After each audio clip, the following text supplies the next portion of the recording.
Good evening. I'm John Warren. I'm publisher of The Voice and Viewpoint and the convener of this particular town hall meeting.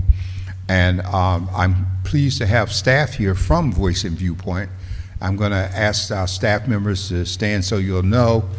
First person I want to meet is our managing editor, Latanya West.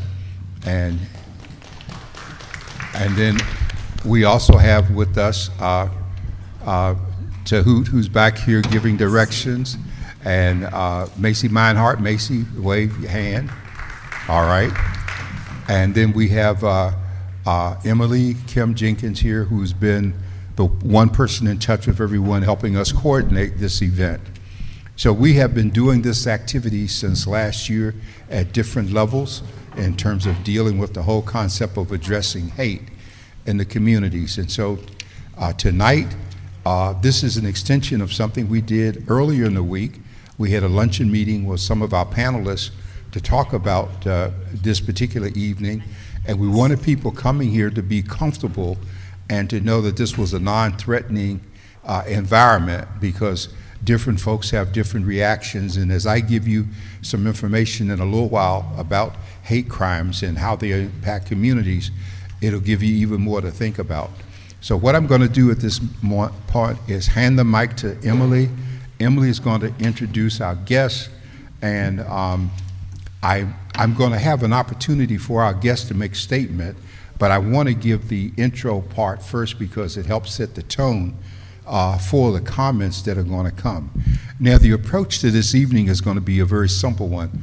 I believe very strongly that town hall meetings are opportunities for people to express themselves, not to put it on a card, but to get up and speak freely in terms of what you feel or think. The only reason I've made an exception tonight in terms of what looks like a panel is because we have people coming from different communities, and I wanted each community to be able to see someone that they felt comfortable with in terms of what we're doing as conveners of this event. And so they're not going to be here talking at you. They will be here listening to you, and they will have an opportunity to make comments as well. And this whole program should go from now until 8, and if it finishes sooner, it's okay. We're not trying to stretch the clock, but it's one of a number of activities that we have done, and we have more town hall meetings scheduled. They're going to be at different locations, but in all these instances, we were about identifying hate before it's a crisis and letting people know that there's a support entity and that there are those of us who care and want to be of some help. So at this point, I'm going to hand the mic over to Emily to make the introductions, and then I'm going to come back and set the tone with definitions of hate crimes. Hello, everybody. Thank you very much for being here tonight. So here at the table we have Tazeen from the Council on American Islamic Relations, and next to her we have Jojo Ramirez, Professor Jojo Ramirez from the Asian Pacific Islander Coalition. Then we have Dr. Inez Gonzalez Ferrechica from Mana de San Diego. Next to her we have Angel Mawa from the San Diego Black LGBTQ Coalition. Next to them we have Nao Kabashima from the Karen Organization of San Diego. And then we have Samir Abdurazak from the Somali Bantu Association of America. Thank you. Let's give a hand to our guests. And too much cannot be said for Emily's efforts in terms of communicating, persistently calling and catching up and explaining what it is we're trying to do, because it's not just an ordinary thing that we have happening here. I want to start by pointing out to you that when we selected the theme, hate and communities of color, there were 5 particular communities that I identified in terms of what we were trying to accomplish, because as you will see in the definitions I'm going to give you about hate and hate crimes, you'll see how that fits. So the communities of color were Black and African American, Latinx, Asian American, Pacific Islanders, Americans, including Hawaii, South Asia, Southeast, and all of the communities. We're not trying to lump everybody together, Vietnamese, Chinese, whichever communities. Anyone who falls into one of these subgroups that's had this experience with hate. This is what we're all about in terms of it, okay? Then we had Indian and Native Americans and tribal communities. And we've had some challenges, but we're still reaching out to be inclusive in terms of those communities. And last but not least, we have the immigrant and refugee communities. And those communities are very important because the people involved are new, they feel threatened, they feel left out, they feel disconnected, and they can't always tell the difference between whether someone is helping them, hating them, discriminating, and all of these emotions. And so emotions get to be a big part of this whole thing. And so this is a part of what we wanted to do in terms of setting the tone for this evening. I'm going to take a few minutes to help with that tone. There was a case in 1995 called People v. McKenzie, and this was a California case. And in this case, we got a definition of hate crimes. And the definition rendered at that time said that hate crimes are more serious than conventional crimes. The injuries inflicted have a more debilitating effect on the victims and on members in the victims' communities than does conventional crime. And the injuries are also more severe, due in part to the crimes are more likely to be committed by strangers and multiple offenders. So we know crime is crime, but in this instance, crime you're going to see gets to be even more significant because of things that are being done to people for reasons. So what we find is that safety concerns extend beyond individual victims to all who share the victim's targeted characteristics. So if you look a certain way, then you can be a victim just because of who you resemble. And that's what they mean there in terms of extending beyond the victim themselves so that it reaches other people. And so a hate crime, we say, what is a hate crime? Hate crime means a criminal act committed in whole or in part because of one or more of the following actual or perceived characteristics of the victims. One or more of the following characteristics. And I want to give them to you. Disability. We've seen people victimized because they were in a wheelchair or they couldn't walk. Gender. We know all about how much we have gender issues going on, and that's why we're inclusive in terms of communities of gender tonight. Nationality, and people are questioning who you are just because you're here and forgetting that the very Latin definition for America became e pluribus unum, out of many one. And so everybody has a right to be here, okay? Then race and ethnicity is a factor. And we've seen that happen following 9/11 and subsequent events just because people overtly had religious identifications, they've been attacked or victimized, all right? Religion, and then of course sexual orientation. And so that's why we are trying very hard as we reach out to our LGBTQ communities. An association with a person or group with one or more of these actual or perceived characteristics. So it can be whole or in part. And you can see, because it's been so kind of nebulous, a lot of people in law enforcement have resisted taking actions when folks said there was a hate crime, unless we had a situation like the one that occurred with the 6-year-old boy that was murdered by the landlord because he was, their family was Muslim, and the kind of slurs that were made at the time the crime was carried out. In so many instances is the kind of comments that are made by the perpetrators that solidifies the act as being a hate crime as opposed to just a crime, okay? So we know that suspects had biases against the victims, and that the biases they had caused them to commit specific acts against people, okay? So again, I keep reminding you of the classifications: disability, gender, nationality, race or ethnicity, religion, sexual orientation, or association with a person or group of people. And so now we're going to talk about actual or perceived characteristics of a hate crime. Actual characteristic, or perceived, and they are perceived by the victim, okay? So the suspect does not have to get the characteristics right. So many times the suspects just kind of overtly will make a statement, and it's later that, as we found when we did this with the district attorney's office, that people get together and piece together a combination of things. It might even be a visit to the website that the perpetrator has, and they begin to see a pattern, and then that helps establish that we've had a hate crime. It's sufficient that the suspect is biased against the victim's perceived characteristics. So the suspect has some reason when looking at a person as in terms of reacting. And we've seen this happen in a number of instances, and it's still going on. I want to make an observation. It's called association defined. A victim does not need to share the characteristics of the targeted group. The victim does not need to share the characteristics of the targeted group.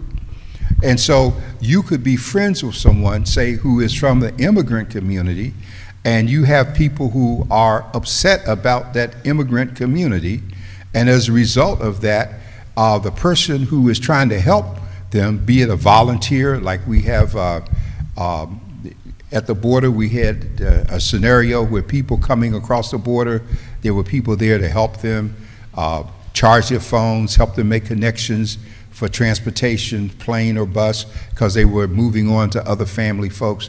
And sometimes the very people who are volunteering to be of help become victims themselves. So that's an indication of association being used to identify you. You can still be a hate crime victim if you advocate for, identify with, or are otherwise associated with any group, persons who has the protected class characteristics. So that's a reiteration of what I just said.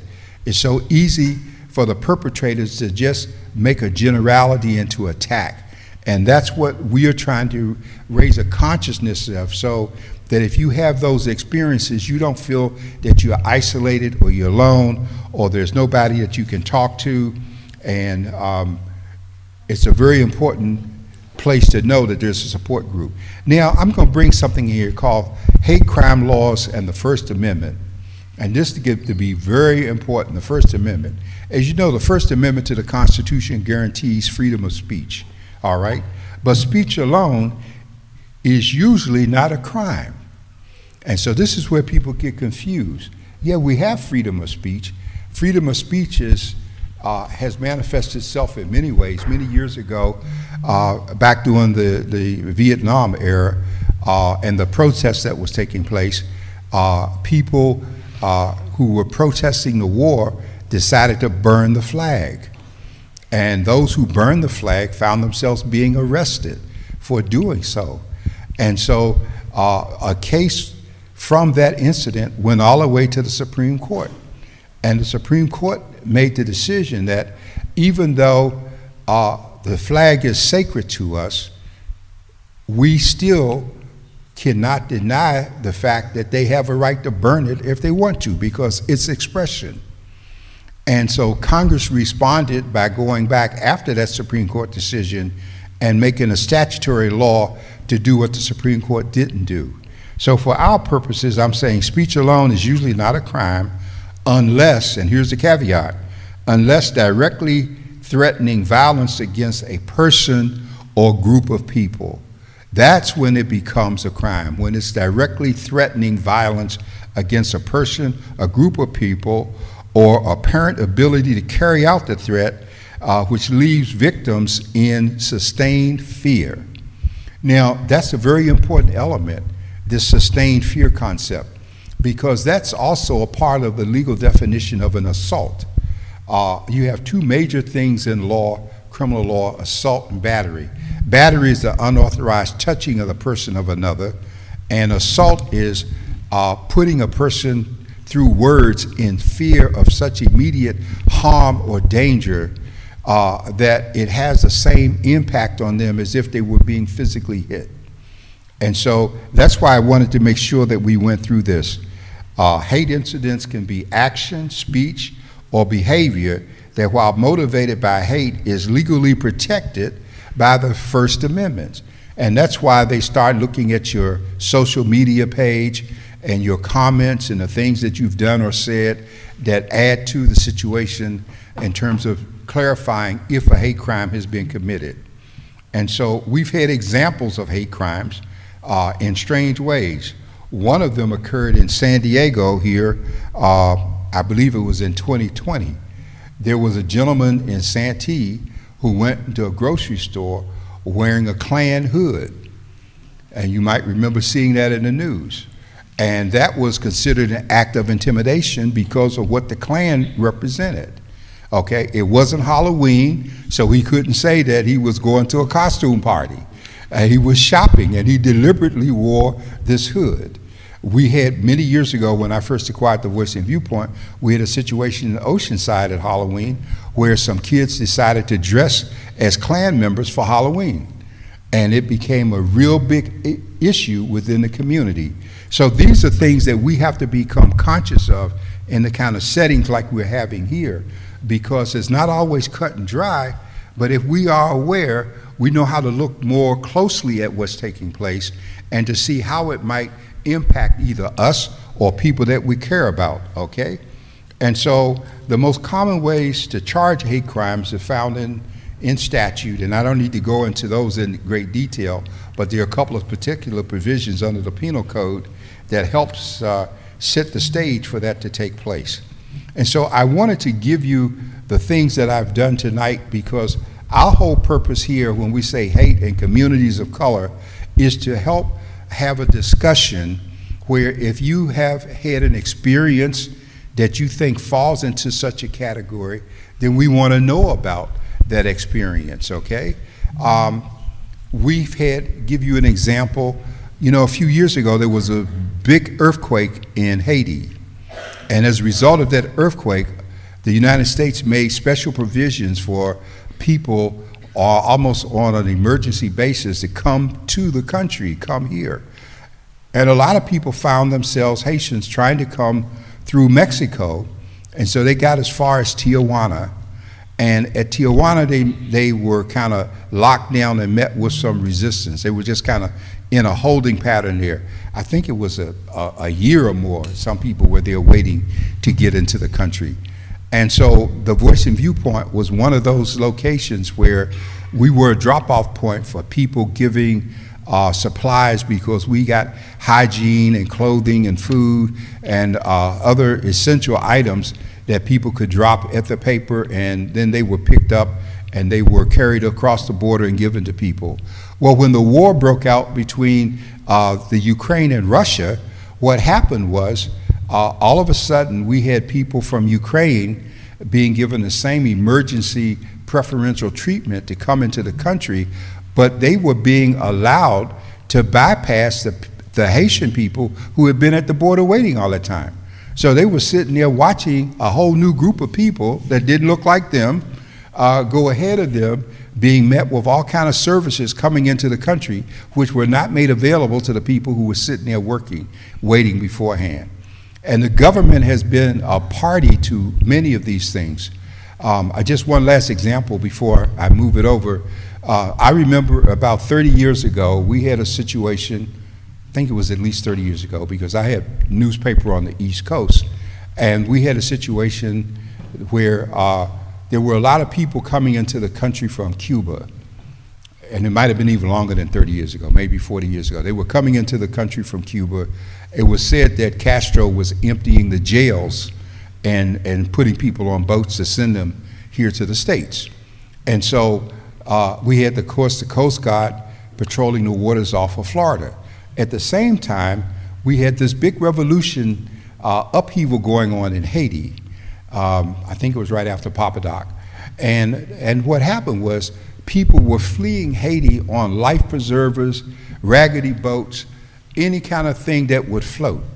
And what was being done is the Coast Guard was meeting these people at sea and turning them around and sending them back, but they were allowing the Cubans to come into the country and declare that they were political prisoners.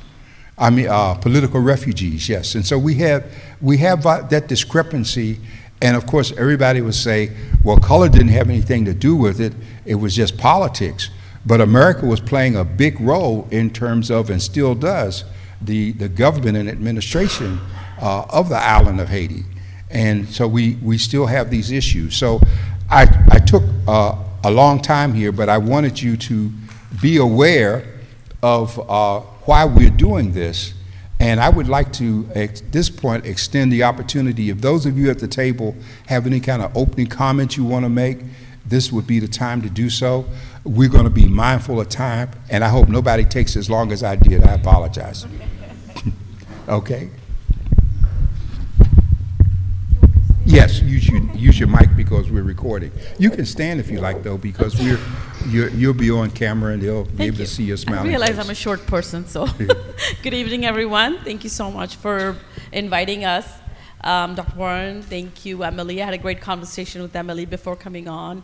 Last time I came to the breakfast, and I was looking forward to grits once again, so disappointment here. It's but coming. I will come back again to one of those again. And Okay. I'm sorry that I missed the luncheon that you had on Tuesday. We were actually in Sacramento advocating for bills for our immigrant communities, for food for all and health for all and safety net for all.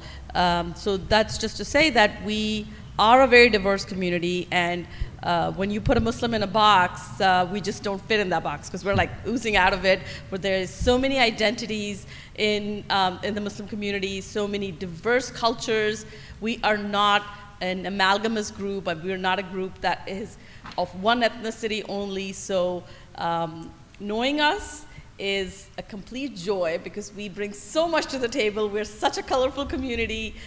We have great food. So please come and join us at our mosque. We just had the great month of Ramadan, and we had great food at our mosque every day. And our mosques are very welcoming. So I just want to say, there's a lot more to say, but I wanted to start by saying that I'd love to see each one of you at our mosque. I'd love to see all of you at our events. So please hit me up after this event, and we'll get together.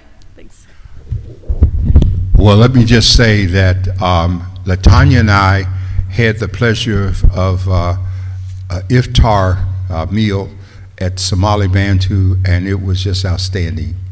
And we can't wait to be invited back. Please go right ahead. I wasn't prepared for a speech. Hello, everybody. My name is Jojo Roanto Ramirez. My students call me Professor Jojo. I'm a professor of ethnic studies and director of the Asian American Studies program at Southwestern College. I'm also part of the Human Relations Commission and commissioner representing the API community in San Diego. I think for me, as an academic and working with the API community as a whole, one of the first things that I always talk about, and in relations to sort of the struggles that we have as a community, is that the United States has never really defined what an Asian and Pacific Islander person is. It is one of the few racial categories in the US that's constantly changing. For instance, one of the things that, for the historical portion of it, would like to say is for folks who are coming from quote-unquote West Asia, for instance, if they're coming here from Syria and they're refugees, they're actually classified as Asian. But the minute they get their citizenship, they're reclassified as white. And so that is some of the racial constructs that are here. When you think about Native Hawaiians, Kanaka Maoli, they are Pacific Islanders, but under federal law, they're part of the Department of Interior, so they're more so like Native Americans. And then when we think about race and ethnicity and the social construct here, it doesn't really relate to the racial constructions outside in our quote-unquote homelands. So I'm from the Philippines, but the racial category in the Philippines says I'm not Filipino. So how did I become Filipino only in the US? And I know there's someone here representing the Karen community. And so a lot of what we think about race and ethnicity, our first form of violence in the United States is our erasure, and not having quote unquote that box, that designator, as problematic as it might be, we don't get to have a representation on how we are actually treated, quote unquote, back at home. And so one of the things that I'm hoping to have in the discussion here is that when we think about race, we think about ethnicity and nationality, the US is very complex. We don't have a full set definition. The census constantly changes every 20 years, roughly 10 years, but 20 years when new communities come, and how much of that affirming of our identities are being erased because of geopolitical issues. And you know, your remarks are so timely because we've just had a real series of discussions on MENA, the Mid-Eastern North African reclassification, and now we have people understanding that many members of the Arab community are being classified as Caucasian when they should have hit their different classification, and I'm hoping that what we're doing is going to help move the needle on some of these discussions. So, because of that, sorry, I'm going to add to that. One of the reasons why is called the Dawes Law Act in the early 1910s to the 1920s, when the Senate had to debate what was the race of Jesus. And so they had to rethink about Jesus being white, and so they had to create a geography that said anybody from Turkey to Iran, Armenia to Georgia had to be white, and so that's how many of those communities became white, because what they call the Jesus Acts. Well, you know, it even gets even more complicated than that. I remember a particular case where a Caucasian woman wanted to marry an Hawaiian when Hawaii was still a territory, and there was a great debate. I remember writing a legal opinion when I was a law clerk because they didn't know how to classify the Hawaiian. At the time, we only had 3 categories. We had Caucasoid, Negroid, and Mongoloid, and they didn't know where to put him. And so because they didn't know what group to put him in, they didn't want to let the wedding take place. Okay, and so we had all of those things going back before the Love case. Yes. There is a MENA bill this year in our legislative cycle, AB 2763, Right. where we're asking census to recognize the different communities in the MENA diaspora. And the census is, the U.S. Census is paying attention this time. So maybe in an election year we'll have some success. All right. Yes, please. All right, good evening. My name is Inez Gonzalez Perez Chica. I'm the executive director of MANA de San Diego. We're a member organization, the largest Latina organization chapter of a national organization here in San Diego. And I see a member here and a great volunteer. Good to see you. I'm really happy to be here because I think it's very important that the Latino voice also be included in this conversation. MANA de San Diego is focused on empowering Latinas to create upward mobility and a better quality of life. We are a small staff of 8, and we really focus more of our work on one-on-one mentorship, making sure that young girls graduate from high school and go to college. So we're not necessarily have the capacity to follow this important issue.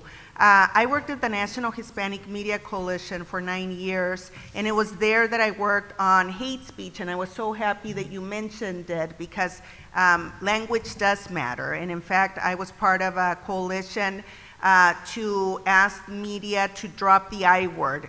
Illegal alien really dehumanizes people. And when you use dehumanized words, and you hear it sometimes by some leaders, you know, that's the hate and the dehumanizing makes it easier for people to just forget that they're attacking a human being. And so I am very happy and pleased that you reached out. We want to be part of the conversation.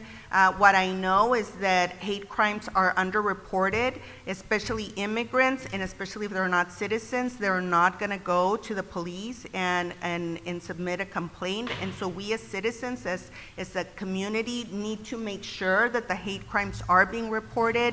No one wants to claim hate crimes in their community, and so the police will try to not identify it as a hate crime. If it's connected to a theft, for example, we see hate crimes with street vendors. And so if the money's taken, it's easier to say that that was not a hate crime, but another type of crime. And so we have to be vigilant as a community. And you know, you covered a lot of issues, John.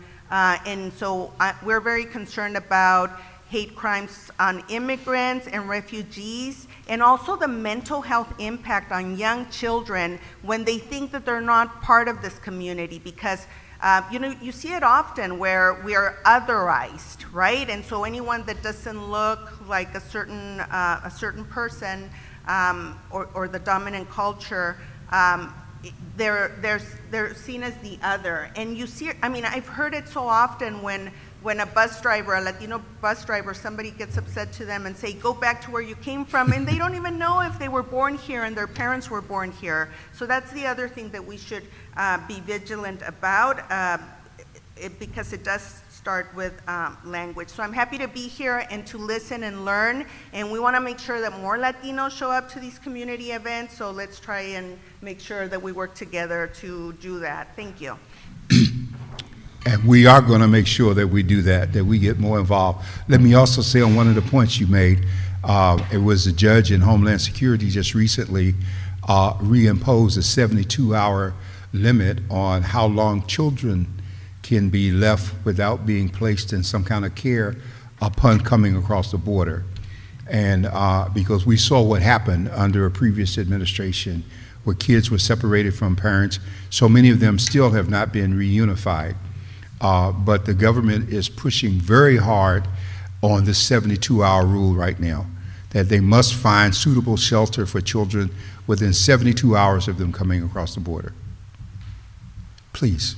Hi, my name is Angel Angeli Maua. My pronouns are they, she, and AE, and I'm the president of the San Diego Black Pride, formerly known as San Diego Black LGBTQ Coalition.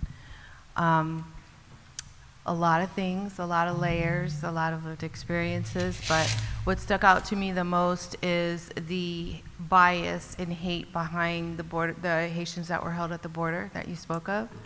A lot of that is rooted in and if you remember in 1982, the CDC inherently inferred that Haitians are at a higher risk of AIDS. So there's a stigma that has never been shook by the Haitians or those who come from Haiti. And that was prevalent when they let the Ukrainians come in and let the Haitians stay at the border. So this is a stigma that has still not been unpacked and talked about and discussed, and it has not changed. And so when you think about that, hate is rooted in your implicit bias, right? Or your bias, how you were raised, that fog that you were raised in your family, in your community, and your friends in college and all of that, right? So that carries over into your relationships and your social relationships, your work relationships with folks. And you have to check yourself, you know, because you cannot judge somebody on the way that they present. You know, I identify as non-binary, but I present as very femme, so you would automatically say she pronouns, right? Well, for me, non-binary means that I don't subscribe to the binary because that's rooted in colonialism. That's a whole other discussion that we could have. I am just me. Culturally, that's who we are. We are just who we are. And if we look back to our history, the binary was not part of that. So that is why I do not embrace the binary. But that, again, like I said, is a different discussion. And again, we have to check ourselves on our biases and understand why hate is where it's at in this time, and also do our history and know our history, because everything that you see in the media and everything that was told to you from other people other than your family is not the word, is not word. So be your storyteller for your own family, listen to your elders, your aunties, your tias, your cousins, and that is your history, and that's the history that you'll carry forward for fact, not from what you get from the media. Thank you.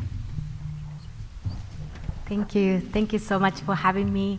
My name is Nao Kabashima. I am Executive Director of the Karen Organization of San Diego. I'm really happy to be here with all of you because listening to you all, I'm learning new things today, and that's the beginning of this work together. And Karen Organization is serving refugees from Burma, but it's not, like you said, not in a box. We have many different ethnicities from Burma and in many different religions, languages, and cultures and traditions.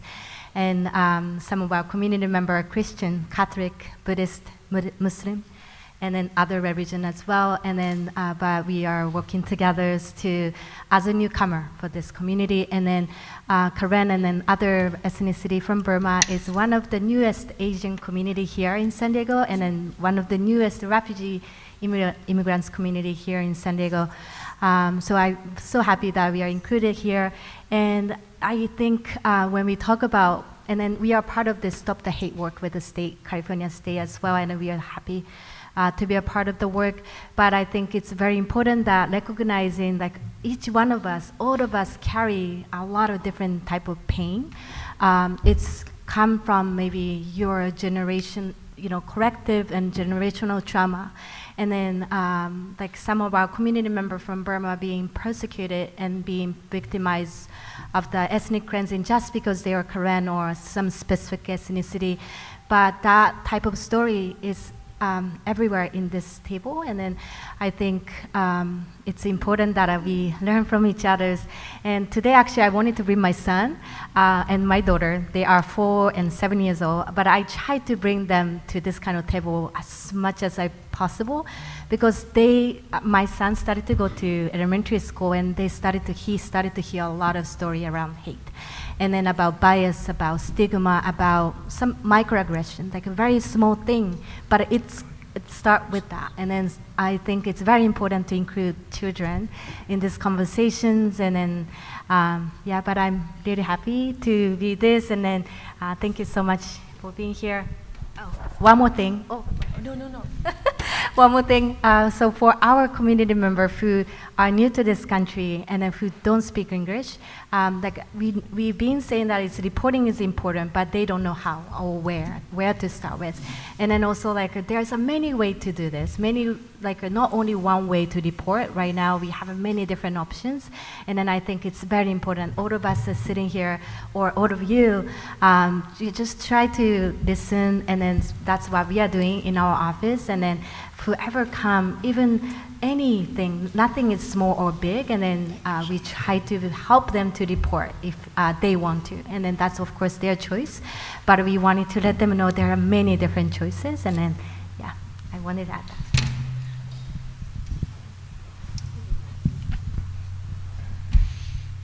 Good evening, everyone. My name is Samir Abdirzak.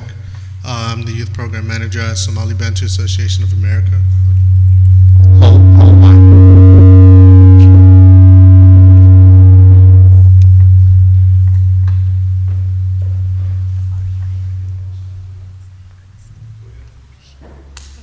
Go ahead. Sorry about that. As I said, my name is Samir Abdirzak. I'm the Youth Program Manager at Somali Bantu Association of America. I work very close with the youth population all across San Diego, especially a lot of the youth members in inner city San Diego. And one thing that I noticed working with the youth population is that a lot of them, just are really looked at different culturally, and that's not their fault. A lot of them come from different backgrounds, and I know our organization says Somali Bantu, but we serve a very, very wide variety of people, whether it's East African, West African, Afghan, Middle Eastern, Asian, Hispanic. We serve a very large population, and with a lot of these kids, one thing that they really do suffer from is bullying and discrimination, just all throughout school, just being made fun of because of what they sound like, because they have an accent. Maybe the language that they speak sounds funny to other kids. And a lot of the times what this type of stuff leads to is, them just suppressing their feelings. They feel like they can't really talk to anybody about this. And that, if they do talk to somebody about it, that they're gonna be even made like more fun of, and that somebody isn't gonna be there to be their support system. And then, as we all probably know, suppressed feelings definitely do not do well for the human mind, and is most certainly not good for, our mental health. So, this kind of leads towards a path of certain things. And, some of it, unfortunately, goes towards self-harm, drug abuse, violence, maybe going down an avenue that is going to affect them for the rest of their lives. So, I just really try to help these kids along with my youth team to, just really say that, no, it's cool that you're from somewhere else. It's cool to have an accent, it's cool to speak another language and stuff like that.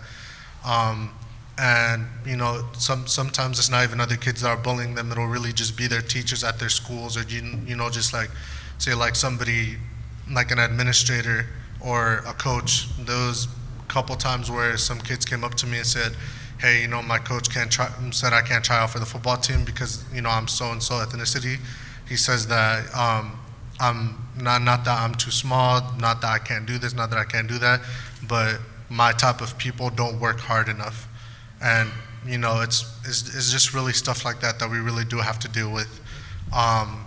So I think that it's very important that, you know, stuff like, you know, these town hall meetings really do happen, and we bring our youth members out here to kind of, you know, like listen to these talks and say, like, hey, you know, there's a group of people that are actually here to willingly listen to you. There are resources here that you can look forward to if there's, you know, within our organization, if there's not something that we can do, if you're not comfortable talking with us, you know, let's go out and find you a youth program that you are very comfortable talking to. But yeah, that's just a couple of the things that I do within the youth department at SBLA and here. Hello everybody, my name is Faisa Mohammed and I also work at Somali Bantu Association. Samir talked about a little bit of the youth. I'm going to talk about the adults that we help. At our organization we have a legal department that helps the refugees and the asylees that come to America, and there we see a lot of the discrimination of, we see a lot of the discrimination of how we got to ask them questions of, did you do any crimes here or back home? And that's just a hard question to ask somebody because, I don't know, why would they? And why is that even on the form? And I think this is an important conversation to have today, and I'm happy to learn from everybody here at the table, and if any of you come up and speak, and that is all I have to say. Okay, well, so you've had an opportunity to hear communities represented here, and the one thing I didn't give you that I want to give, and then we're going to open it up. Those of you who have comments, questions, observations, we talked about hate crimes. I didn't go further in terms of how you report a hate crime. And so I want to give you a phone number here that you can use, and that will start the process. And once you make such a report, there will be a follow-up person identified. Oh, the number's on. Is the number up there? Oh, good. Okay. Thanks for, I wasn't looking up there. So the number's on the pop-up, and you can follow the number, and I understand from all of our efforts that people are in touch and they will follow up in terms of it. I would like to give an opportunity at this time because we went through quite a bit, and I thank each of you panelists for your time and for being here. Let me just say we have another Biscuit, Grits, and Politics coming up next month, okay? All right, hope everybody will be able to come. It's going to be right here on the first Tuesday, May 7th, I believe. And we're going to continue our discussions from before. So if you have comment based on all that's been said here in terms of experiencing hate or comments about it or questions, I want to ask you to line up for this microphone right here, this one mic. I want you to feel very comfortable expressing whatever concern you have. You're in a friendly environment, and there's nothing here but friendship and love. There won't be any problems. And I'm bigger than most people in here, so I can kind of guarantee that. Okay. Oh, no, I'm sorry. Leonard is bigger than me. Oh, we like to have some humor, Gerald. Okay.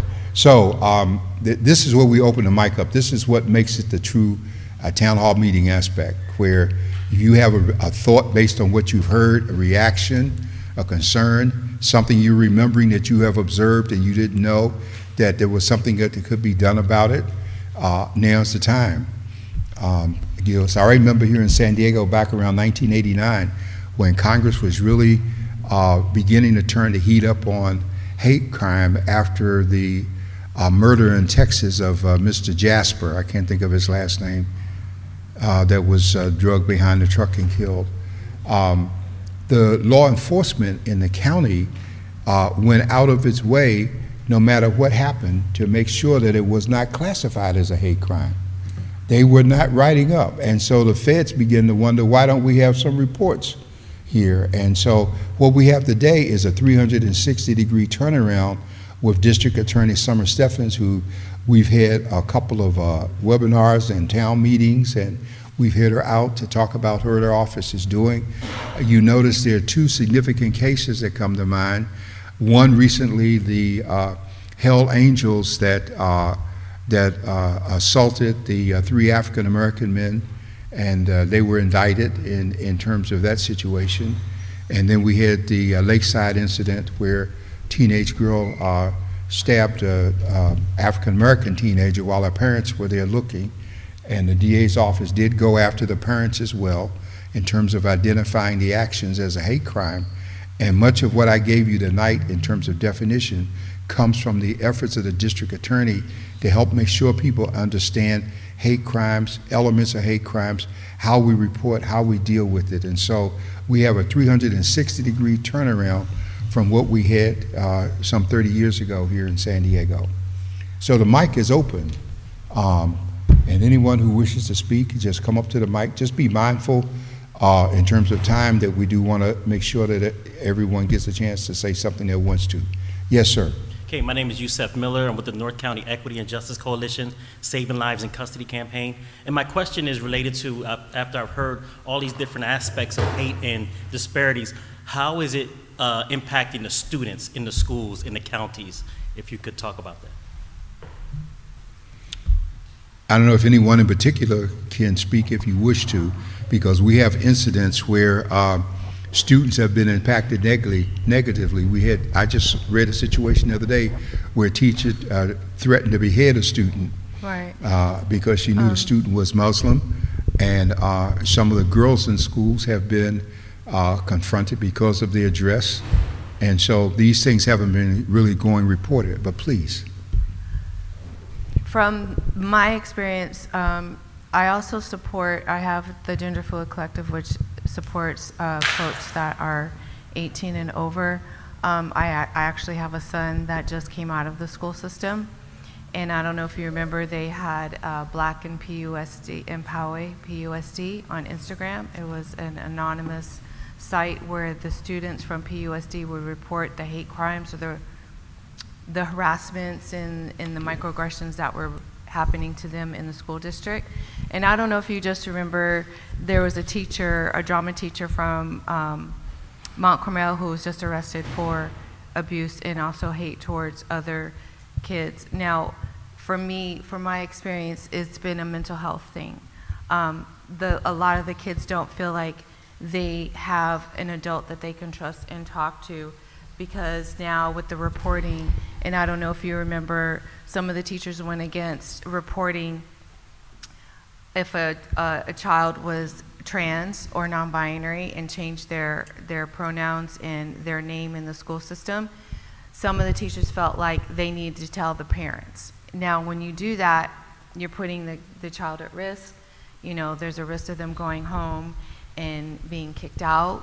I support a lot of homeless kids. If you go down to Central Library on Tuesdays when the Black Panthers give out food, you will see a lot of young youth that are 9 to 25 years old that are homeless in downtown. I live in downtown.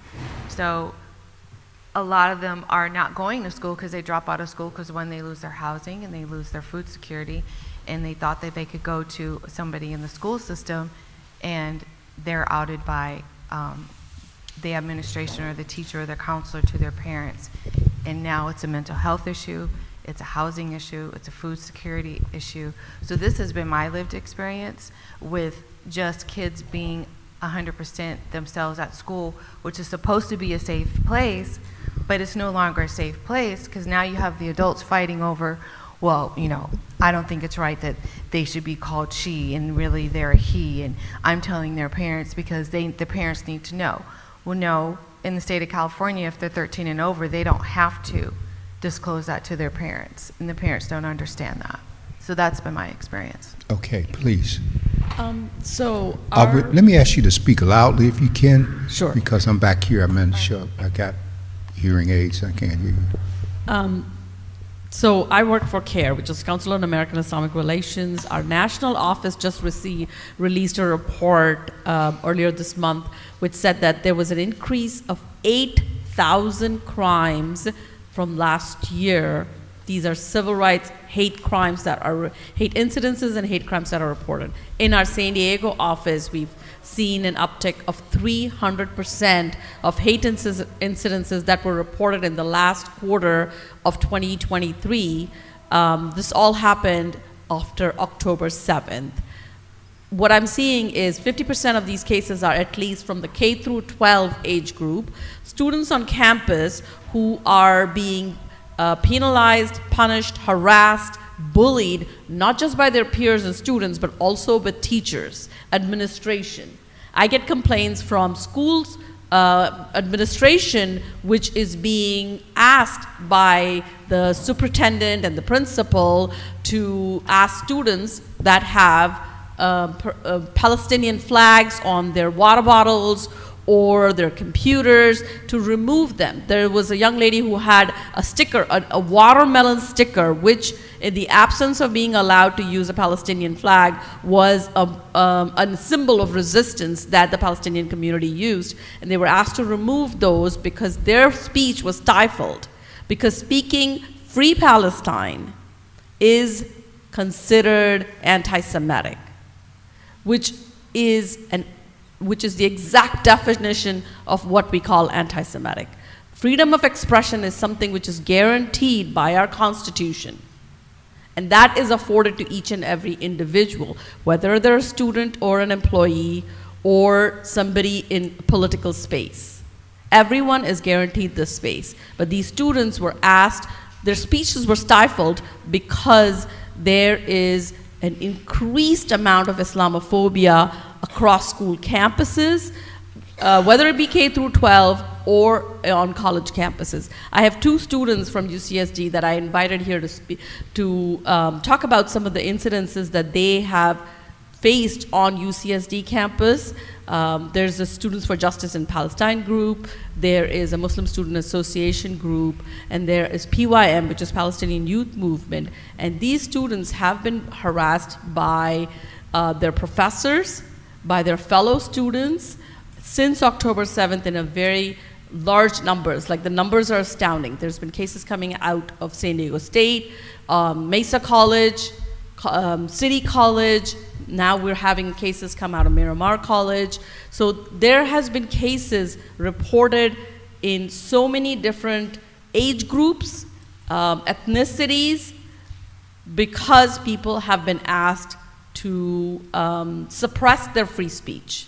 Because people are expressing themselves, whether it be for their Instagram post or for something that they're wearing, their keffiyeh, which is a symbol of the Palestinian movement, or if they have been speaking in or trying to educate others.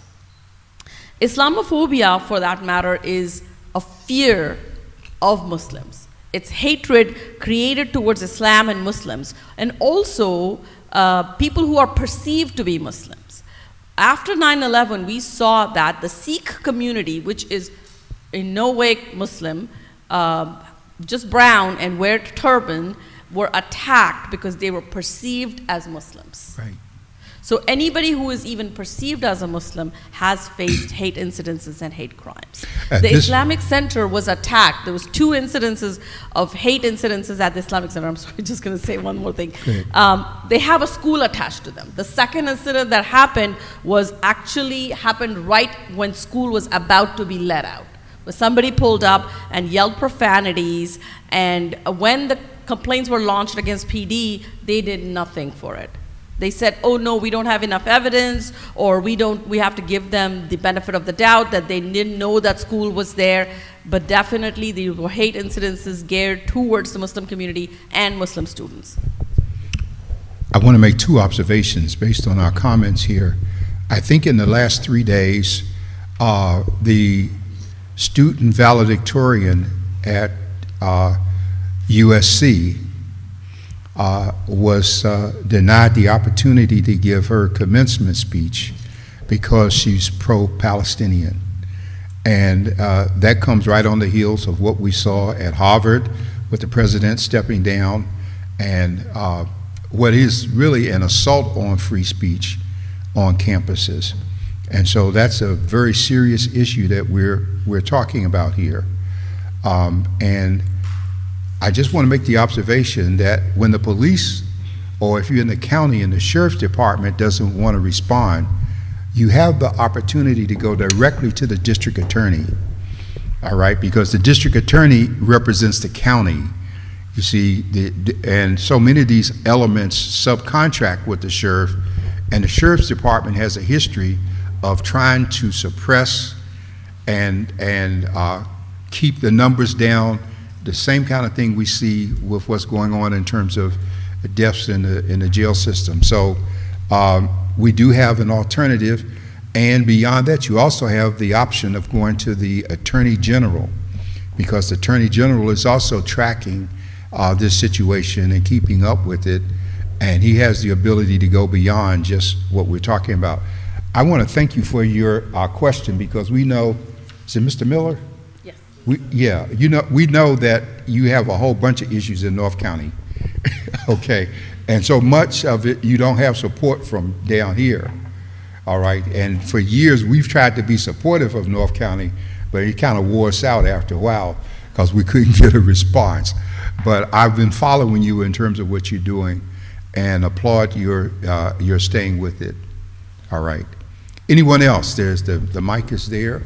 I want to remind those who are our table panelists to try to be a little brief so that we leave more time if the other people want to speak. But go right ahead, sir. Yes, hello and good evening. My name is Tyler Duncan, Vice Chair for the City of San Diego's Human Relations Commission. My pronouns are he and him. Thank you so much for taking an opportunity to step into a gap, to acknowledging that here in San Diego there are acts of hate crime and hate speech that take place. I do have a question for you here today. So how do you create a safe space for individuals who have experienced hate crimes or hate speech within the city? Are there specific tools or resources that you recommend or that you can provide to help them, foster a safe environment so that they're able to step into that gap? This is a question you want addressed to each group, because everyone might be different in terms of how they respond based on who they are serving, their constituency. Yes, well... but I want to open it, but I just want to put that caveat This is an open question for the panel, so right. If there was any specific panelists that felt empowered to speak on specific resources available within the city, I would love to hear that. Thank you. Anyone? Thank you, everyone. Thank you for the great questions. That's something that we do at our office, and then I believe that every one of us do. And then, depends on who you are, who I am. There's many different way of, a definition of safe, and then also the way you feel more safer. Yeah, English is a little weird, but safer. And then I think every single person should have the space that. He's got it. Go right ahead. Should feel the safe somewhere, right? And then, so what we are doing is for our specific community who are refugees from Burma, and then for example, we have a senior club that our senior community members who are new to this country often feel isolated when they are very new to this country, don't speak English at all, but their children are working so hard to survive, and then their grandchildren are studying so hard, which is their dream come true.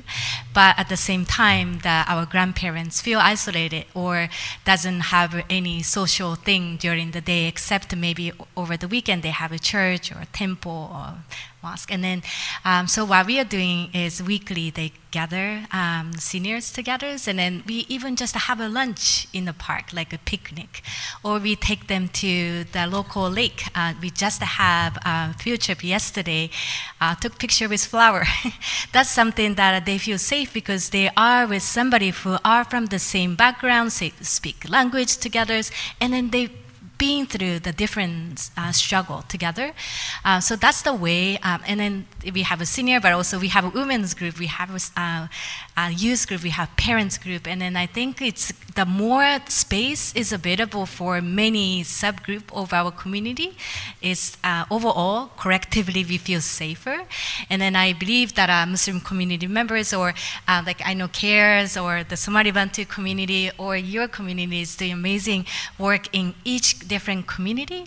And then I think it doesn't need to be one place that everybody should come, but that everybody feel belongs in this place because of those support system around them. And then, yeah, that's what I believe. I think that's Okay, anyone else wish to speak?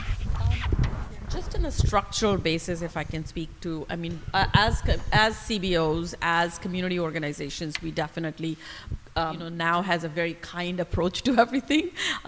Some of us talk about trickle-down economics and talking about challenging the structure. So as a government entity, the government authorities, whether it be a Human Relations Commission or whether it be politicians, they need to be accepting and open spaces and allow for free speech and set in policies which allow for these, I'm sorry, I blanked out on the word, but we need to have policies in place which do not reprimand free speech. We have to have stricter policies when a hate incident happens, when a hate crimes happen.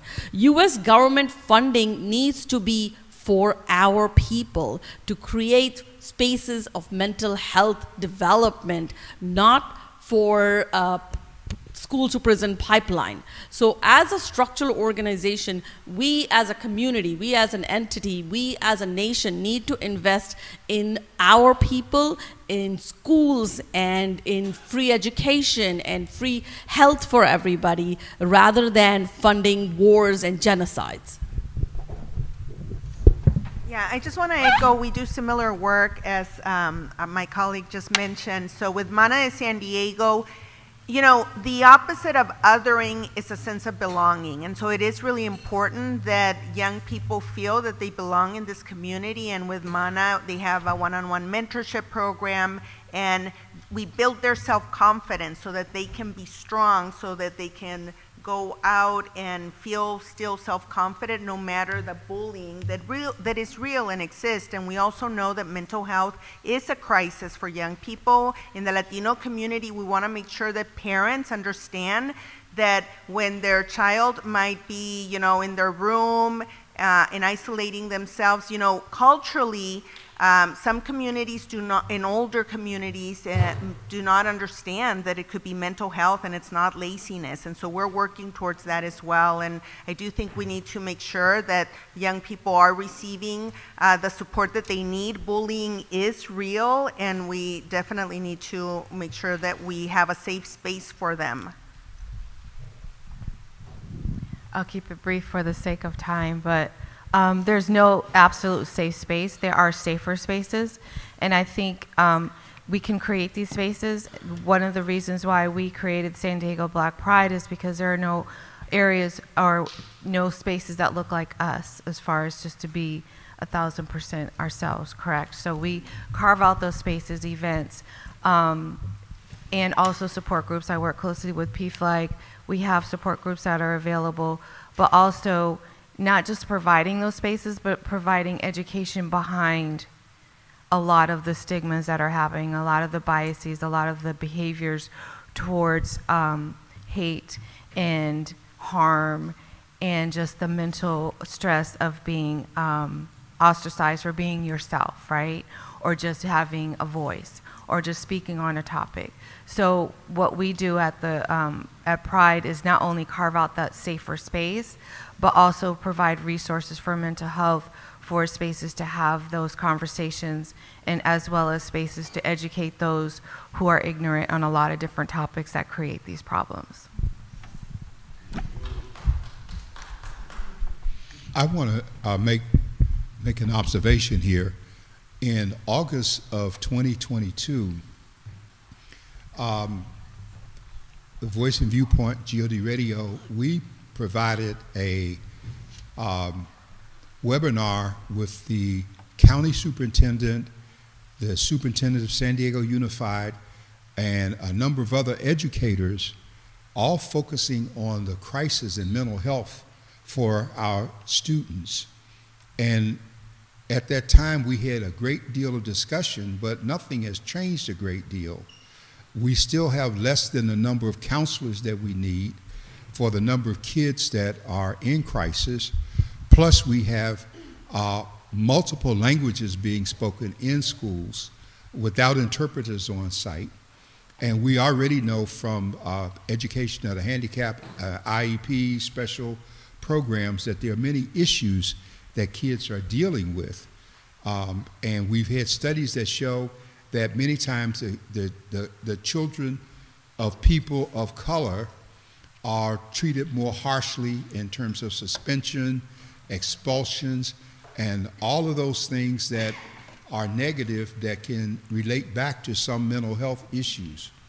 And so behavioral health is supposed to be an issue this year. We don't know if it's going to really happen because we see all kind of budget cuts going on.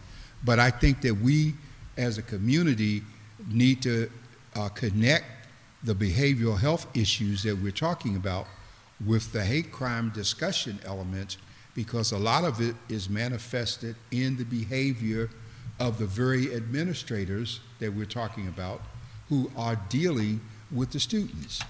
And so this is the kind of thing that we want to come out of a discussion like this, that we're making a note that these are areas that we need to have addressed, we need to put the spotlight on. And I hope that that helps with the question, because we're a long ways from having it resolved.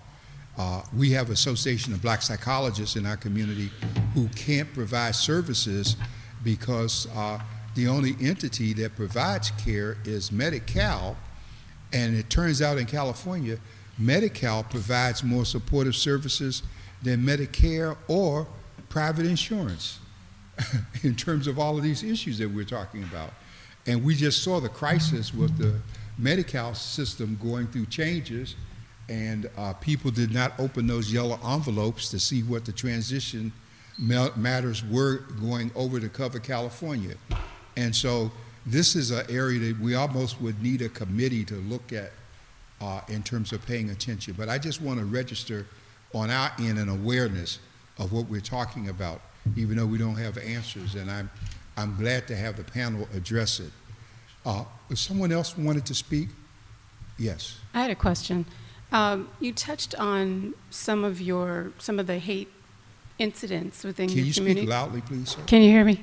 Thank you. Some of the hate incidents in your communities, if you can just give some more examples, because I think we just don't know, and how they specifically impact your communities, in terms of your culture and why it is offensive and uncomfortable for your particular communities. I think that would be helpful for everyone, just as an educational awareness standpoint. I know that coming from a Muslim background, that a lot of the times, as you can imagine, of what everybody sees on the news, there's a very vivid picture of what a Muslim is supposed to be in the media,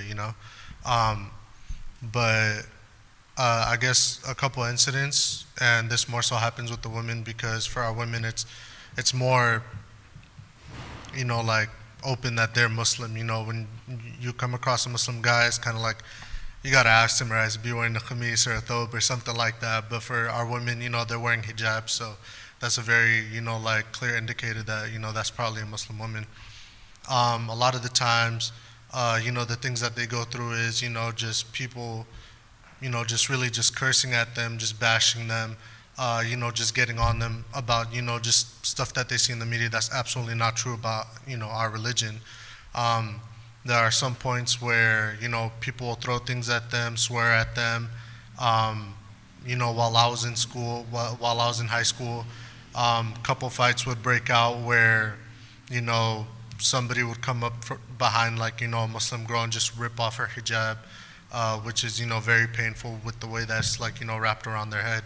But yeah, it's just overall kind of I think just projecting what they see in the media onto everybody else.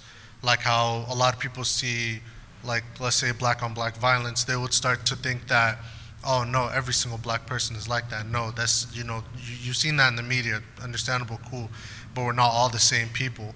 And I think that's very important that, a lot of people are a lot more open-minded when it comes to stuff like this, because, again, we're all human, and, the pain that one person feels is the same pain that another person feels. So, a lot of these incidents are very, gruesome, but I think that it is very important that, you know, we discuss these type of incidents and we're very open with them. And, you know, just to give everybody a picture of what it is that, you know, what we really do go through, that this stuff is happening in real life. They're not just happening in books that we read and articles that we read. But yeah, you know, it's just, it's really just a lot from, you know, like a lot of this swearing. Sometimes, you know, people vandalize the mosque, or, you know, just really come in there and really just disrespect it and, you know, just curse. And even while I was in high school, again, I was a part of the MSA. While we had our prayer times, there would be people, like, while we're bowing down, there would be people like that are like jumping over us, like physically jumping over us, you know, just kind of toying with us as if we're like dogs or something like that. But yeah, there is a lot that happens in the Muslim community, in the East African community, just, you know, just in our community altogether. But those are just a few incidents. So after, I think the residue of COVID-19 and the anti-Asian hate is still very much present in today's society, and in the United States. But one of the things that I think a lot of the things that we don't talk about is the microaggressions and the microviolence that happens, particularly for the Asian American community, the things that we don't want to talk about internally as a group as well. Working with refugee community, I came here as a refugee when I was a kid. My parents never knew what mental health was, right? The trauma of being a refugee, being stuck in an airplane, being rescued, was the trauma. But for when we talk about mental health for younger generations, a lot of older generations would say, you've never experienced war, you've never experienced famine, you've never experienced this sort of violence. What is mental health? I was told by my own parents that mental health is a Western thing. Right, and so that is the violence, the things that we don't get to have, you know, have a conversation about. Between 2000 and 2010, the highest suicide rate amongst communities of color were actually Southeast Asian women, particularly Filipina and Vietnamese women, around self-harm and suicide. But a lot of that was brushed away because who commits suicide? A lot of the conversations at that time was, did you get influenced by Americans, so that's why you have mental health issues? You don't go to a psychologist, you pray it away, you just fast, you do all these things. So we don't sometimes have the language for mental health, and what it means for us to be, when you're talking about youth and high school and college, to be able to have that safety, right? The violence sometimes comes in our own house, in our own communities. And when we romanticize community, that's the furthering silencing that happens, and that's the microaggression that comes within. I just want to talk about one incident that happened in June of 2021. I had just started my job, and I'm sure some of you remember at Coronado High School, there was a basketball game, and the winning team was from Escondido. And there was an incident where when the winning team was celebrating and leaving, these Coronado students threw tortillas at them. Yes. Mm-hmm. Talk about microaggression. There is so much of that in our systems, in our schools, and there's communities like ours which are at the receiving end of it, and there's communities that have grown up with hate and misunderstandings and family generations of othering us that are the inflictors of these. So until we all come to the table in forums like these and have diverse communities, we can't have true, honest dialogue about this and heal. And I'll piggyback off that, make it really short, but point blank, being black, just walking around being black is already hateful. People are hateful. We got a bunch of Karens and Chads coming after us, asking us why we're in certain areas, if we live in a nice neighborhood, and then don't be queer on top of it, and then don't be Muslim on top of it. So there are a lot of layers to that. We can refer to George Floyd, what happened to him. I have a black son. I hold my breath every time he leaves the house and pray when he gets back safely, right? Because there's a lot of hate rooted in our biases, and just being who we are, black and brown and different, is already projected as a hateful way of living, correct? So I could go, on and on and on, but for me personally in the queer community, just being black, just being queer, and then having anything else on top of that is your religion, your sexual orientation. There's a lot of hatefulness that comes with that. Okay. Yes, please. Hello, everyone. My name is Faraha Saba, and I wanted to thank all of you for, the work that you're doing. So my question is that since you're engaging with something that's so, the idea of hate is such a powerful and negative idea, I wonder what are some of the things that you do to take care of yourself so that you're on the front line. This is a war and you're on the front line. So how are you taking care of yourselves in this way? Ooh, burnout is real. I don't know. I'm sure you all experience burnout, right? I'm experiencing burnout right now. I mean, it's just a lot. Sundays are my days. I turn off my phone. I don't watch the news. I don't talk to anybody. It's just me and my son. We go and do something fun. I walk every morning with my dogs just so I can have some exercise and get out before the world wakes up, like 5:30, 6 o'clock in the morning. And when I do hit that wall and have that burnout, I have to just remind myself this is temporary, the greater good that keeps me going. At the end of the day, if I help just one person, that's enough for me to keep going. And I think with my colleagues here sitting here, it takes a special person to do the work that we do and to keep going and still finding that energy to keep going. And it's hard to find your tribe that actually wants to do this work, whatever the work looks like, because we're all coming from different backgrounds, but yet we still try to show up the best we can. And I don't know, I'm just speaking from my lived experience, but burnout is real and it's hard, but you get through it. And all I can say is that I do it for you. Okay, thank you. Just want to talk about what Jojo said. We don't talk about mental health, so either we're lazy or crazy. That's the only two categories we have in our communities. In the same way, when you have burnout, go take a nap and you'll be fine.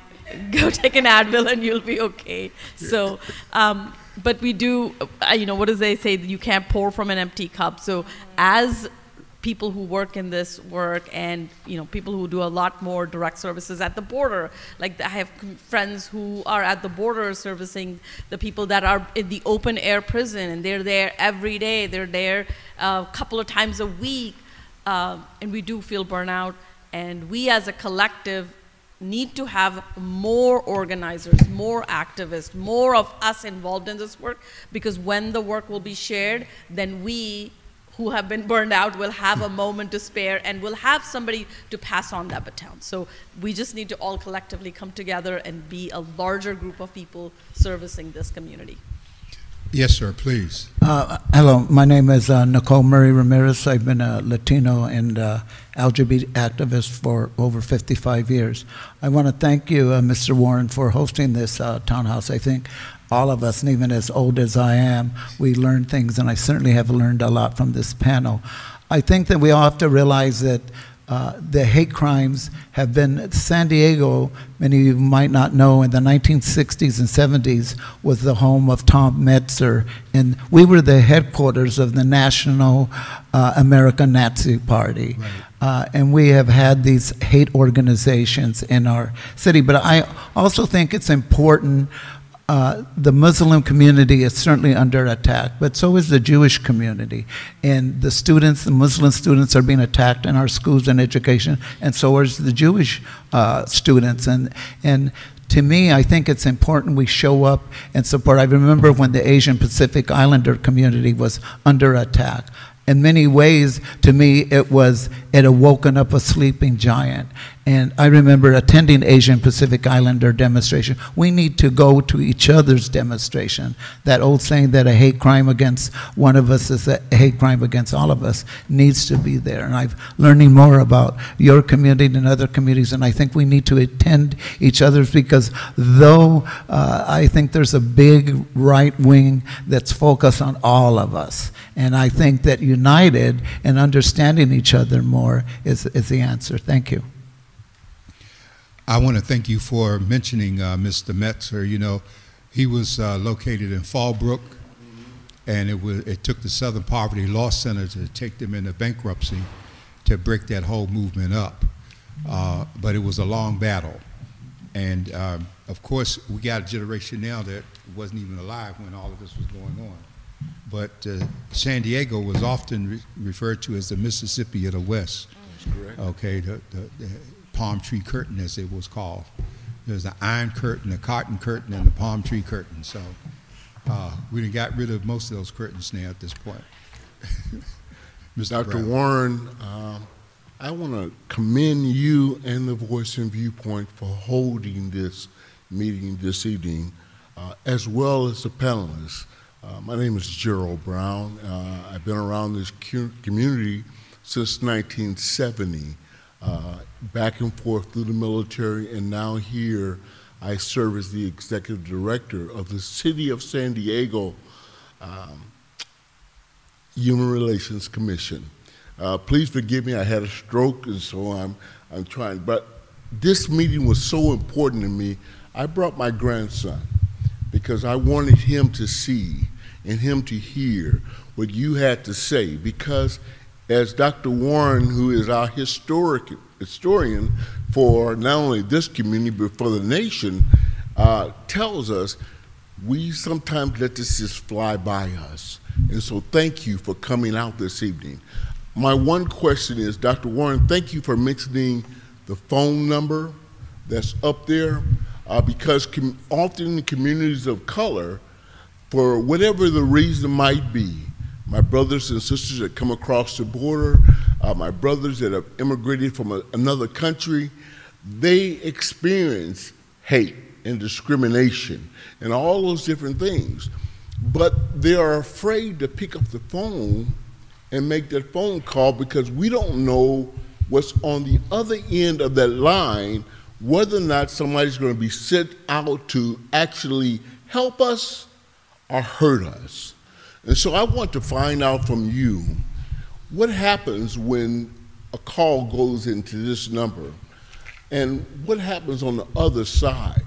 And are your citizens, our brothers and sisters, we know that hate crimes are underreported in this country and maybe even in this county.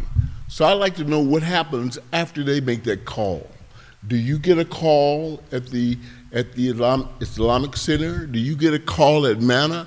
Where does the calls go to, and can the people trust the other end of that phone call? That's a good question. Anyone who wishes to can speak to that. I think Ms. Thuyen has Please use the mic something so to we say. can- She has a lot of information. Before I answer that, I'll have her. Okay. Hi, everyone. My name is Twin Nguyen. I am the Stop the Hate Director for Catalyst of San Diego and Imperial Counties. We are regional lead for the Stop the Hate grant here in the border region for San Diego and Imperial Counties.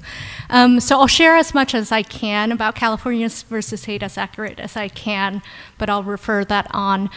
So when this was launched, one of the things that was really important to the California Civil Rights Department, which is, and I'll back up, is this grant is managed by the California Department of Social Services. So our partner at the California State Library works very close with the California Department of Social Services. And so part of the Asian American Pacific Islander equity budget, this hotline was created. And so the idea around this was it was meant to create an alternative to law enforcement. And so when you call into this line, similar to 211, or in Los Angeles, there's LA versus hate, you'll have someone on the other line who is similar to a caseworker. This is supposed to be multilingual, so it has over 200 languages. So if you don't speak English, this is supposed to transfer you to someone. If you are undocumented, you should also be encouraged to call. And so they are, who's on the other line, are there just to provide information. So say you describe an incident or something that happened to you, and you don't know whether or not it's a hate crime, hate incidents, or any of that. Someone on the other line will kind of help and be that supportive voice to help you tease through and learn what that is. If it is something that you're experiencing, it will get referred out to services and connecting you to that. If you would like to report the incident, they can record it. And so the goal of this line is to increase the reporting of incidents so that there's able to be a more accurate distribution of resources on the ground, A, B, C, D, and E. If you would like in the same conversation to report a hate crime, they can describe to you the process of how to report a hate crime. If you choose to, but you don't have to, they can refer you to that.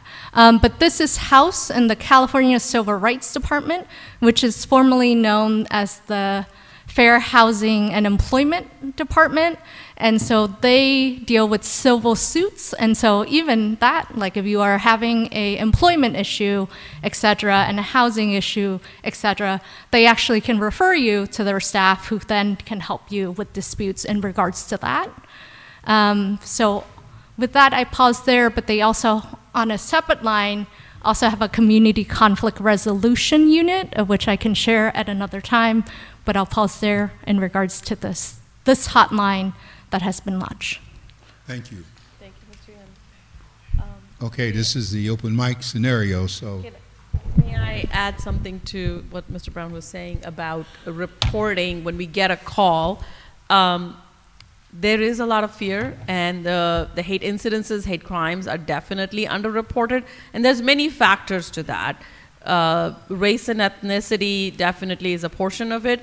People might be undocumented, and as Tuyen said, there are safe spaces, but yet people are afraid because fear is crippling, my friends. Fear cripples us into doing the right thing. The hate incidences that do get reported and recorded by the district attorney's office are then investigated. And then if there is not something that mounts to the level of a crime, but it is just an incident, then it gets noted. And then as we've heard from the district attorney many times, when there are repeat offenders, then an action is taken. But as a whole, as a community, we need to encourage people to report, because definitely people are afraid, and our institutions have not done a great job of instilling faith in the communities. And there are safe spaces like this number that don't go directly, there's somebody who gives you the option of reporting if you choose to, or not reporting if you choose to. Sorry, I forget to mention one more thing, and I can write it down for our reporters to have. So part of the grant, we have a website called stopthehateca.org. It is mostly still in development, but it does have a listing of all of our community organization in San Diego and Imperial County who has received funding through this grant to do some form of direct services, intervention, or prevention services to support victims of hate crimes or to prevent hate crimes or hate incidences. And so those are also a possibility for the person who asks, like, where do I find safer spaces? This might be an avenue for that, but to echo what Now mentioned is all of these folks have very different approaches to how they address these issues. It could be very much a youth empowerment, it could be cultural activities as healing, and a ton of other things, but that's also another avenue to search if you don't want to report to a state line. Okay. Let me also say, Tahini, we were all in Sacramento together, and we had a tremendous outpouring of the various projects, some are video, some are papers. There's just a variety of things going on in reference to Stop the Hate throughout the state. And so we're at that stage where we're now sharing the information between the groups so that we can get more of a return. And we're going to continue to do that. Mr. Miller, I'm sorry, go right ahead. No, that's no problem. Doc, this question is for you. Of course, we want to have inclusion when we're talking about being inclusive. And I wanted you to explain to us, because I'm sure you've reached out to people of different backgrounds. For example, our Jewish brothers and sisters who are not represented here at the table, nor our indigenous brothers and sisters who are represented at this table. And we know people, they bow out at the last minute, but I think it's something we should put out in the open so that we can understand. Well, the reason I'm laughing, and David, you know how much, I have for months made efforts with our Jewish brethren and I've reached out to various elements of the Palestinian community. Aha. And let me stop there and please tell people who you are. Thank you, Dr. Because you're Warren. becoming an important voice in all of this. Thank you very much. It's wonderful to have this town hall tonight. You have to speak loudly. My name is Fabienne Perlov, and I am the regional director of the Anti-Defamation League in San Diego. And I was thinking, who are the Jews of colors who could be at this table and share their experience? And I definitely will share some names with you.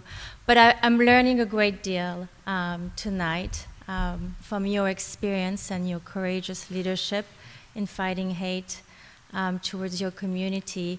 At ADL, we work with a lot of schools in San Diego through the No Place for Hate program.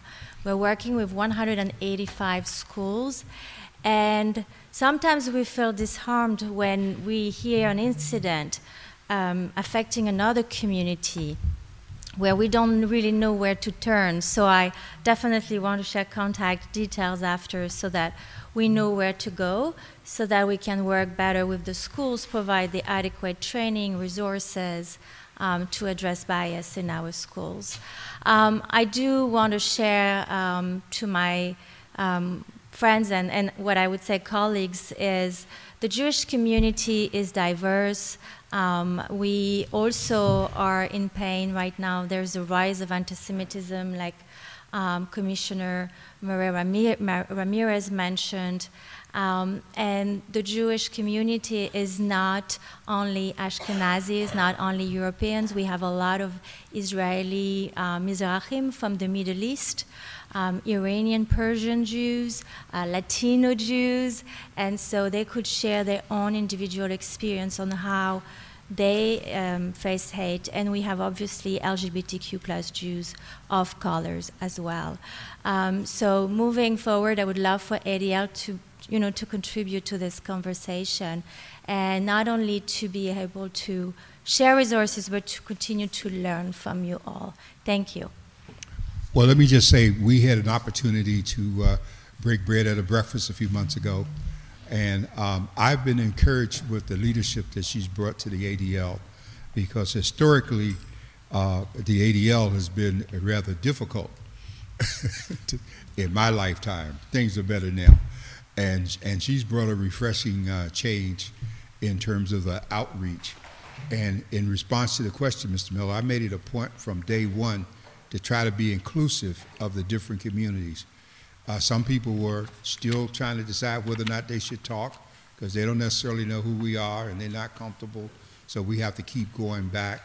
And Emily is on the phone just night and day talking to people and trying to set up meetings where I need to have direct meetings with particular groups. I'm very concerned about the immigration issue that's going on.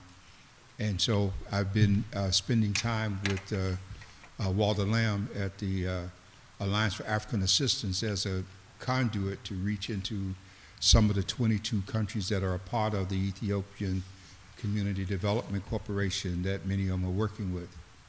Yes. I'm sorry. Can you? Yes. Right. Yes, and we are reaching out in that direction as well.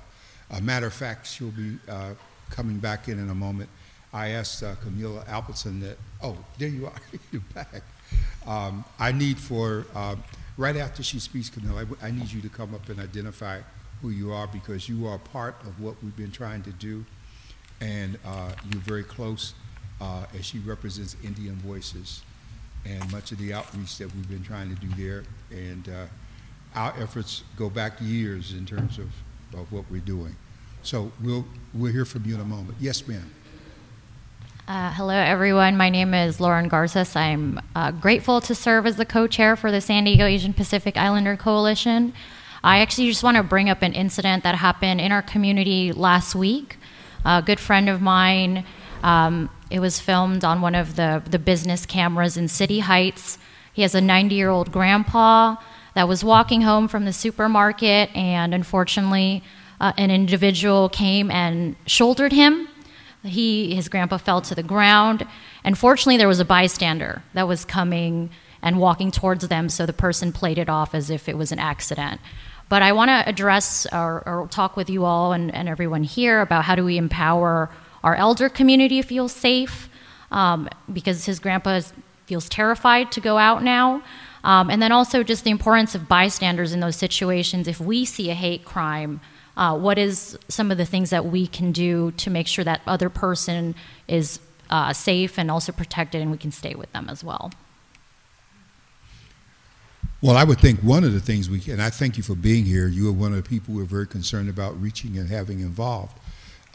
I think one of the things I've been advocating is that people need to go out with some, not alone, but with somebody with them. Just like I advocate in our communities that if you're over 50, you should probably have someone go with you when you have a doctor's appointment, because they're going to be talking to you over your head and you're trying to deal with what's going on. And, doctors don't always pick up. The biggest element I find many times is they don't realize you can't always hear what they're saying. People talking fast and rushing, and you got a whole generation that never dealt with anyone who was older, so they have no idea. And in terms of safety, I think we just need to get to the point that we have people going out with some support, that we have someone with folks, all right? And so they're not as likely to push two people as they are one. But, this is that part we're not supposed to say, but I say have someone with you who can push back. And I didn't say that, did I? No. I just wanted to add one thing. Thank you so much for sharing.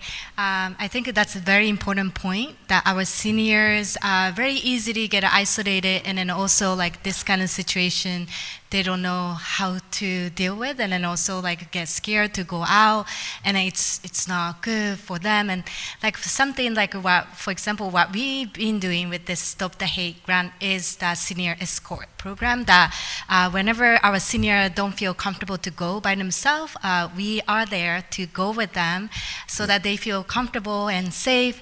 And then also like a healing circle that we trying to do to get together. And then this kind of incident, if you share that incident with other friends, feel little maybe better, like okay, this is something I can share, but this is something I should share as well. It's nothing like I should not talk about it or just sleep with it, but it's actually very important to continue talking about this with others. So yeah, I think that's very important to know, and thank you so much for sharing.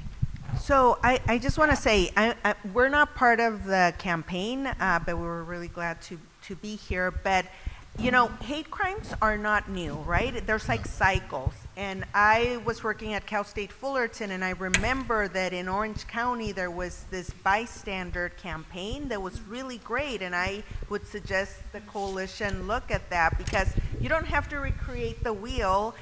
This hate has never gone, and different groups are targeted for different things. COVID, definitely we saw the rise of hate against the Asian community. And so I think you bring up a very good point. It's all about education. And I didn't want to bring it up, but I feel like it is important. I see hate from young people, maybe brown people against black people, right? I mean, it's just like we really need, education is so important. It's real. We're hurting each other, and it's such a massive problem. I don't know the solution, but I think we need to talk about it, right?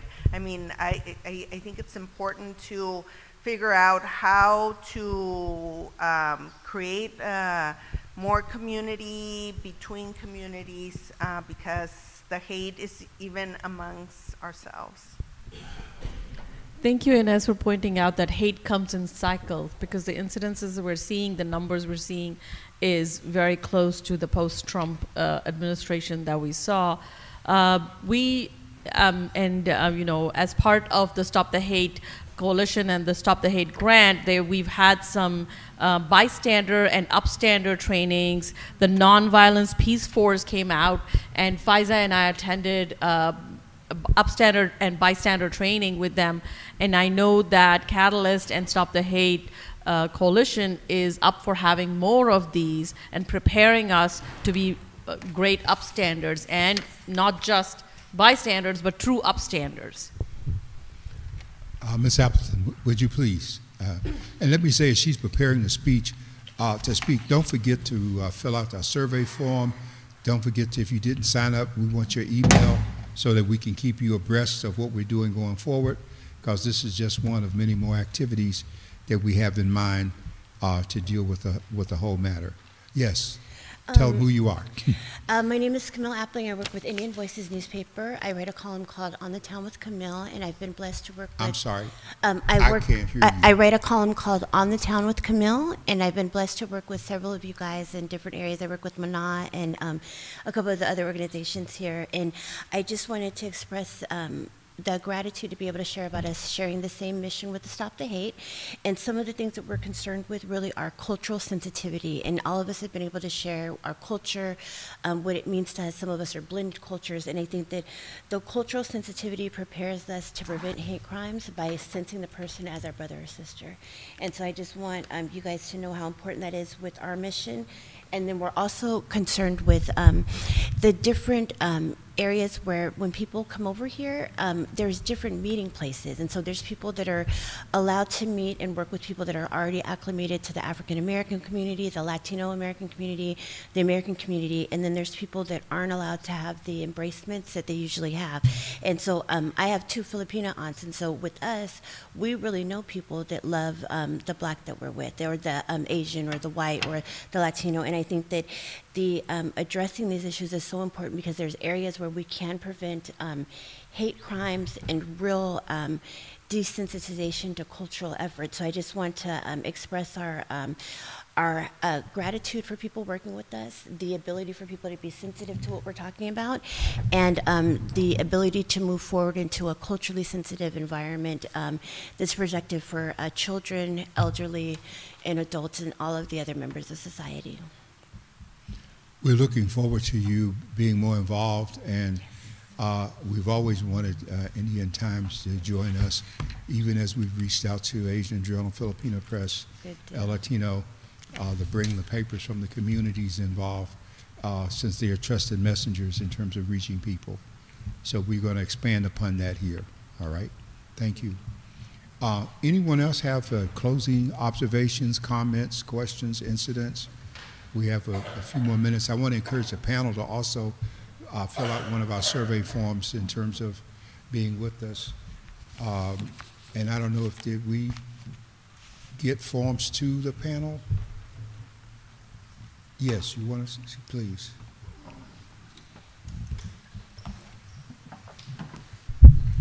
First of all, my name is David Dolgen. I want to thank you all. One of the things, Dr. Warren, I think is so wonderful about this event is that people listen. It gives everybody, all of us, an opportunity to listen and always understand better. I believe there's way too little listening going on in our country and in our community. And just a reflection, I'm at that age where I've been around long enough where my people were involved in struggles and in coalition with many of your people. Those were amazing times and challenging times, but a great deal was accomplished, whether it was in the civil rights movement with the great civil rights leaders or with the work of Cesar Chavez or others in the fields and working in coalition. But what I do not see today, nationally, locally, regionally, is any semblance of those kinds of coalitions. Just as an outsider, perhaps, reflecting on that. These coalitions are wonderful because without this, you can't advocate for anything. Because if you don't advocate for yourself, who are you going to advocate for? How are you going to do anything? But people who look more like me need to be in a higher attendance and need to be able to be reached out to and be able to reach out to those of you.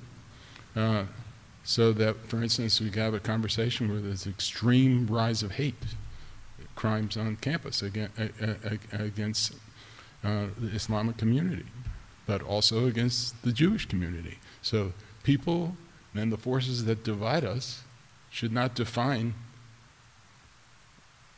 and create a separation between us. They should bring us together so that we do not allow these national forces, which are not friends of anybody here, to define and allow this country and our region and our city and state to continue to go in that direction.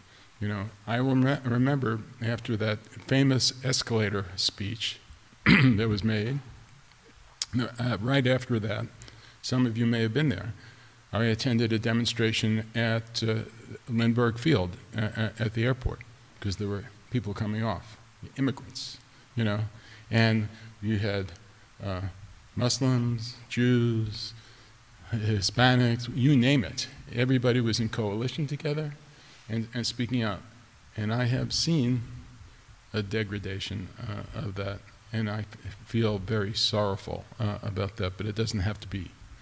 And so for one person, I will just say, whenever, whatever, I would love to have those conversations, and I would love to see those coalitions rebuilt from the ground up. And thank you very much for doing this, Dr. Warren. Let me just say, because he can't say it, okay? David and I, we have shared experiences going back some 60 years in terms of the civil rights movement, the people, the struggle. He has more than paid dues with sweat and blood in many ways. And I know it was an inspiration and a joy to me, because the older we get, the harder it is to find people that you have shared memories with. Everybody you talk to want to go to Google or Wikipedia. And we had a breakfast conversation that wasn't on Wikipedia or Google in terms of people and things that we remember. So I'm glad that he's here. He was very supportive of the ADL, and I'm glad that you made the point about the diversity within the Jewish community, because there is diversity, just like the reference was made that people will assume that all sheiks are Muslim just because of the turban that people are wearing. This is part of what I talked about in terms of identifying people based on how they look and not bothering to get to know. And so I think we've had a productive evening here. Our time is just about well spent with this. I would like very much to have those of you on the panel fill out our survey, which will help us here. I would like for you to feel free to be in touch with us as we go forward, because there are so many. This is just a continuation. This is not the start of something new. We were already doing this. We're going to get more of the biscuit grits next month. Yes, sir. Okay, all right. Yes. Good evening. I just wanted to share like a couple of comments. I just felt kind of like inspired to speak, as a current student and stuff.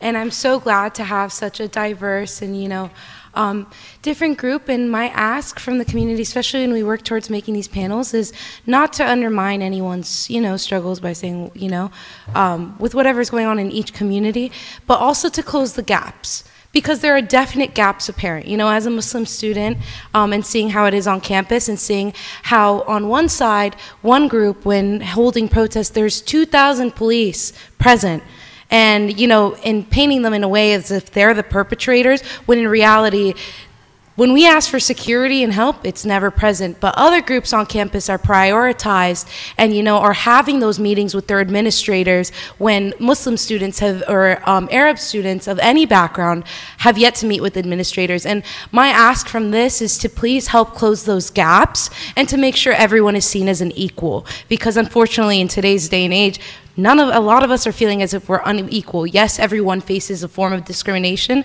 but also the way that they're addressed in the institutional way is not equivalent. And we ask that you guys help close those gaps. Thank you. Thank you so much. I want to ask Tahoot, would you be sure to help collect the surveys as we conclude the meeting? We want to thank you all for being here. Does anyone have a brief final comment? Just one sentence. Okay. So when Martin Luther King walked the bridge in Selma, he had people of all different faiths with him. Yes. So this is a fight across all faiths.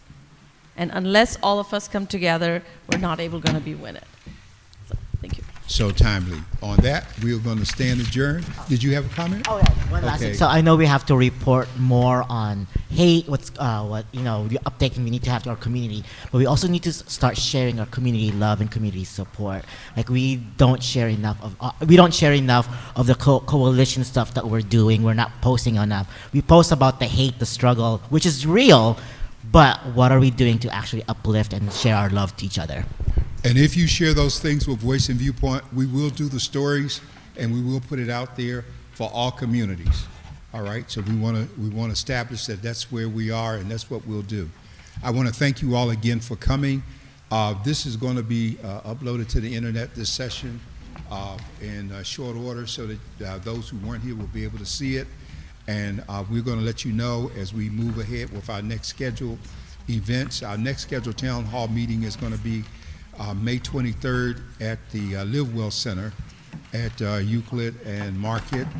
And we do want to move in the direction of discussing solutions, healing, and additional help for those who bring issues that need help. And so with that, we want to thank you. And I'm sorry, I can't hear you. Oh, I'm sorry. Thank you. On Wednesdays, we have a program from the desk of the editor that I do every Wednesday on GOD Radio at 7 p.m. We're going to be having a number of you on as guests, as well as people from the various communities, as we continue this discussion. And the program is an internet radio program that airs on YouTube and Facebook and on our website. And so we're taking advantage of all of these mechanisms in terms of getting the word out and reaching people both in print and digitally. All right? With that, please turn in your forms. Staff is still here to collect. Help, okay, Emily's back there. Emily, you might have to walk among them to collect and make sure we have your email addresses. We also have copies of Voice and Viewpoint for this week, and our paper is online, as well as you can download our app in the Google or Apple Store. Thank you so much, and good night.